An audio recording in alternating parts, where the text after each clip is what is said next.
कृष्णाय वासुदेवाय हरे परमात्मने प्रणतः कलेश नाशाय गोविंदाय नमः नमः। Hariom Sharma money tips channel पर आप सभी का स्वागत है।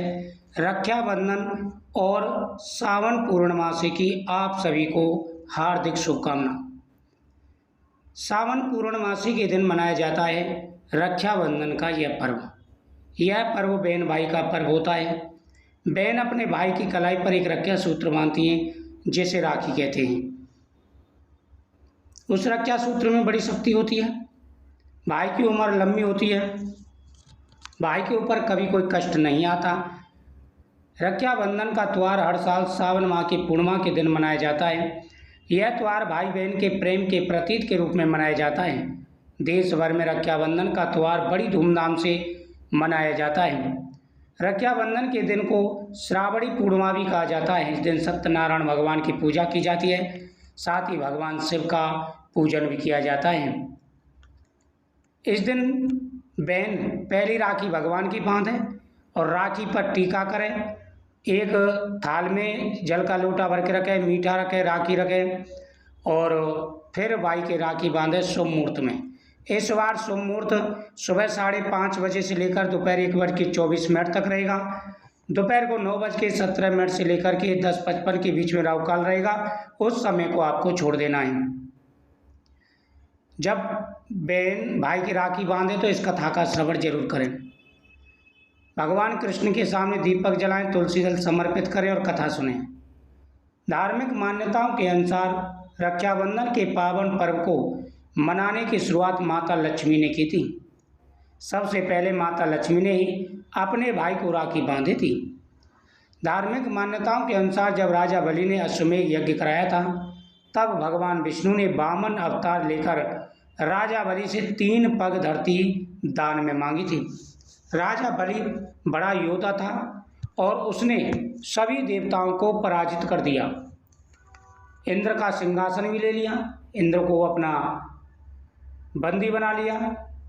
अब सभी देवता परेशान होकर के और भगवान विष्णु के पास गए कि प्रभु हम बड़े परेशान हैं क्योंकि राजा बलि ने हमारा सब कुछ छीन लिया है और कृपा करके अब हमारी रक्षा कीजिए। भगवान विष्णु ने कहा देवताओं चिंता मत करो, मैं शीघ्र ही तुम्हारे इस दुख का निवारण करूँगा।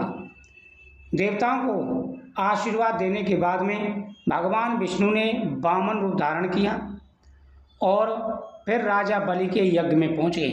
राजा बलि यज्ञ अनुष्ठान कर रहा था, बड़ा अनुष्ठान हो रहा था। शुक्राचार्य वहाँ पर बैठे हुए थे तो राजा बलि वहाँ पर पहुँच जाते।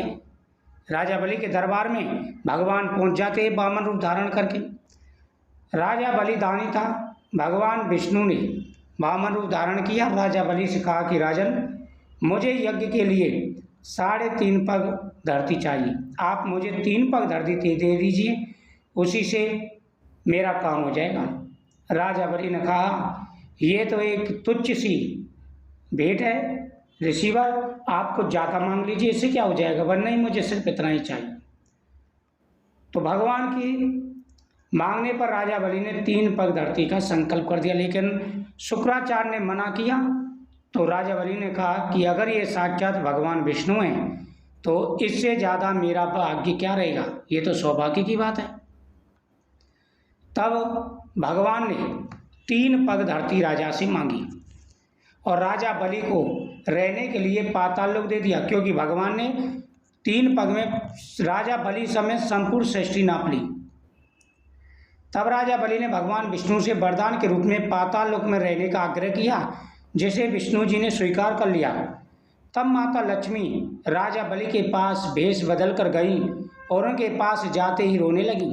राजा बलि ने जब माता लक्ष्मी से रोने का कारण पूछा तो माँ ने कहा कि उनका कोई भाई नहीं है, इसलिए वो रो रही हैं। राजा ने माँ की बात सुनकर कहा कि आज से मैं आपका भाई हूँ।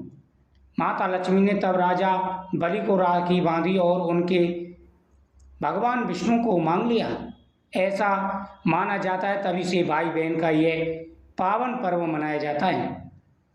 रक्षाबंधन से जुड़ी पौराणिक कथा के अनुसार मृत्यु के देवता यमराज और जमुना भाई बहन थे। एक बार जमुना ने अपने छोटे भाई यमराज को लंबी उम्र देने के लिए रक्षा सूत्र बांधा।